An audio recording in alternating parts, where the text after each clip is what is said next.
What's up, everybody? Yee. All right, we're back. Yes, we are back. You have Pastor Spencer and Mary here. I hope you guys enjoyed our content that we created for you folks yesterday. And today is a new day. Again, we're back in our backyard again. We are practicing social distancing. That can be a tongue twister, right? Social distancing. But we still want it to be a part of your lives, especially this weekend. It is definitely it's a milestone for a lot of us. And if you are a church and you're watching this, a lot of us has to be very creative with our content and with our social media platforms, just because we're so not used to of doing service online. And anyways, we have new content today, right, Pastor? So can you just tell us what we're doing today? Because I think the people are itching to know what we're going to talk about again today. So we are so excited that we are able to bring this message to you, the story of Jesus' birth, life, and his resurrection. We're doing it in such an innovative way, so that way you can learn and know more about the life of Jesus. So today's story is going to be about the Good Samaritan. And for those of you that are wondering where this name came from, because some of you have been Good Samaritans in your life before, but this is the story of the Good Samaritan. And Jesus is going to tell us through a parable about being a good neighbor. And it's going to be a charge for us that's going to hit you to where you're going to feel like, man, I got to go out there and do more. So watch this video and learn from the parable of the Good Samaritan. This story is taken from the Bible in Luke chapter 10, verses 25 through 37. Jesus was teaching to a large crowd one day when an expert in religious law stood up and asked a question to try to test Jesus. He asked, "Teacher, what must I do to have eternal life?" Jesus knew that this man knew the law, so he asked him, "What is written in the law? How do you read it?" The man answered, "Love the Lord your God with all your heart, and with all your soul, and with all your strength, and with all your mind. And love your neighbor as yourself." "You have answered correctly," Jesus replied. "Do this, and you will live." But the man wasn't done. He still wanted to test Jesus to see what he would say. So he asked Jesus, "And who is my neighbor?" In reply, Jesus used a parable to teach an important lesson to the crowd. A man was traveling from Jerusalem to Jericho when he was suddenly attacked by robbers. They stole his clothes, beat him up, and left him on the road. The man was so terribly hurt that he couldn't even stand up on his own. He was dying on the road. After a little while, a priest happened to be going down the same road. Priests were like pastors in Jesus' time. And when the priest saw the poor, beat-up man, instead of stopping to help him, he just went over to the other side of the road and kept walking. Then a temple assistant, a Levite, walked past. Perhaps a Levite would be more like an assistant pastor or teacher today. But this Levite didn't stop to help the man either. He too went to the other side of the road and just kept walking. But then a Samaritan came down the road. Now, all the people there whom Jesus was teaching knew that a man from Samaria wouldn't talk to or be nice to a Jewish man, mostly because Jewish people were not usually very nice to Samaritans. They were longtime enemies. But, Jesus explained, as this Samaritan came down the road and saw the Jewish man lying there all beaten up, he felt badly for him. So he went right over to him and he helped him. He bandaged the poor man's wounds, and he gave him medicine. Then he put the man on his own donkey and brought him to an inn and took care of him.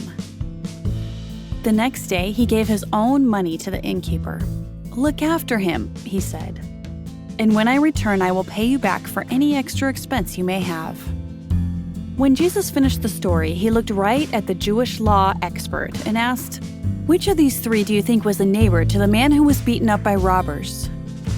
The expert could only reply with the obvious answer, the one who had mercy on him and helped him. Then Jesus simply told him, "Go and do the same to others."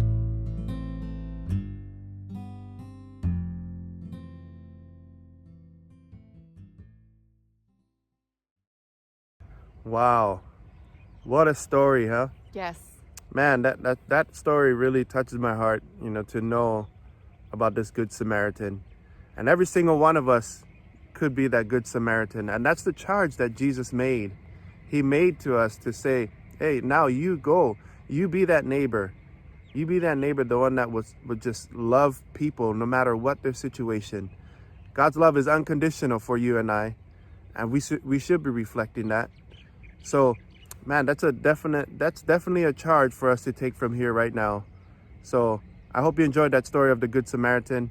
What else we got from here on out, Pastor Mary? We have created, of course you can tell, well, we didn't create rain, God created rain, but it's raining right now, so that's why I'm covering my eyeballs because my lashes are on. Oh boy. But we've created content for everybody, and again, it's really just to create a culture and an atmosphere of love and family, especially during this time. Like we said before, we miss seeing all of our families' faces and just connecting and tangibly hugging you folks, because we are huggers, and just telling you guys that we love you. But again, we've created fun content for everybody to enjoy with us as we prepare ourselves, our heart, our minds, our souls for Sunday as we celebrate Easter together in one heartbeat. And that's what's awesome, right, Pastor? Yes, is that totally. Every church on this on the face of this planet is celebrating Jesus and is lifting up his name, and that is what makes us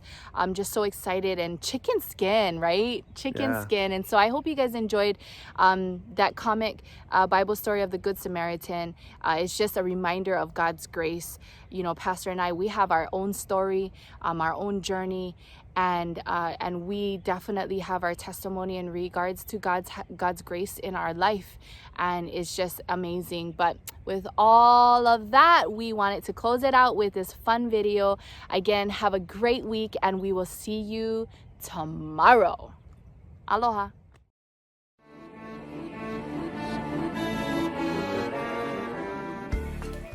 Mom, she's not gonna help me. So guys, welcome to another piano tutorial. Hey guys, welcome to another piano tutorial.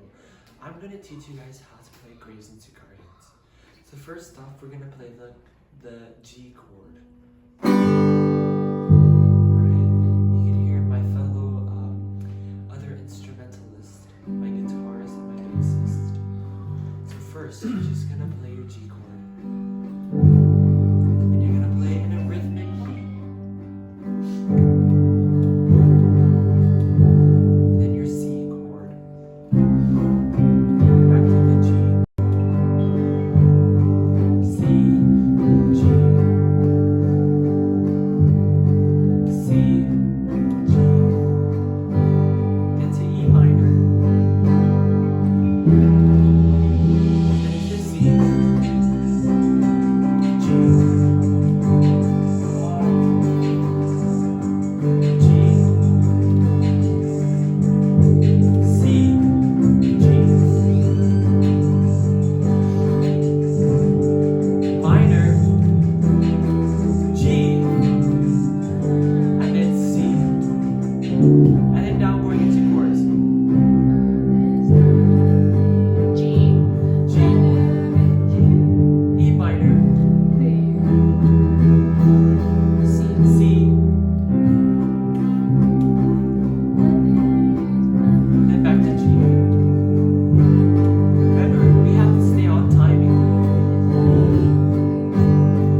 folks. Thank you guys for watching. Goodbye.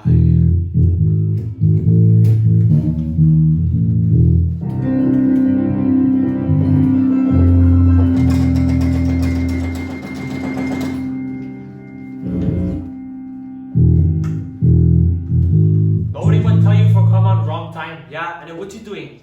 Ah, wrong vocals.